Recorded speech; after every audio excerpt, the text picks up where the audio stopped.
તો સંભવિત શક્તિ વાવાઝોડાનો સંભવિત ટ્રેક લેન્ડફોલ સુધીની સ્થિતિનો પહેલો સંભવિત ટ્રેક 2 દિવસમાં વાવાઝોડું બની શકે છે।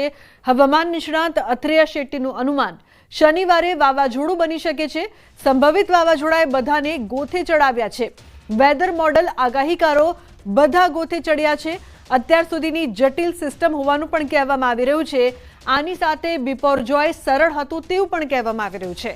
વેલમાર્ક લો પ્રેશર હવે ડિપ્રેશન બનતા તરફ 24 થી 48 કલાક સ્થિર રહી શકે છે। સિસ્ટમ એક જ જગ્યાએ ગોળ ગોળ પરંતુ રહેશે। સમુદ્રનું તાપમાન વિન્ડ શિયર મજબૂત બનાવશે। કાલે ડીપ ડિપ્રેશન સર્જાશે। ઉત્તર ઉત્તર પૂર્વ તરફ ગતિ રહી શકે છે। તો 25-26 મે મુંબઈ નજીક લેન્ડફોલની સંભાવના રહેશે। 4 થી લઈને 12 ઇંચ સુધી વરસાદ ખાબકી શકે છે। પવનની ગતિ 60 થી 80 કિલોમીટર રહેવાની શક્યતા છે। તો ઝટકાના પવન 110 કિલોમીટર રહી શકે તેવી પણ સંભાવના। અરબી સમુદ્રમાં લો પ્રેશર સર્જાતા સરકાર પણ એલર્ટ છે। સ્ટેટ ઇમરજન્સી કંટ્રોલ રૂમ 24 કલાક કાર્યરત રહેશે।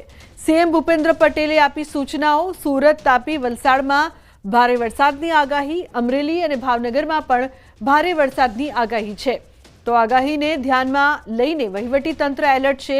કાંઠાના જિલ્લાઓને એલર્ટ રહેવા આદેશ આપવામાં આવ્યા છે।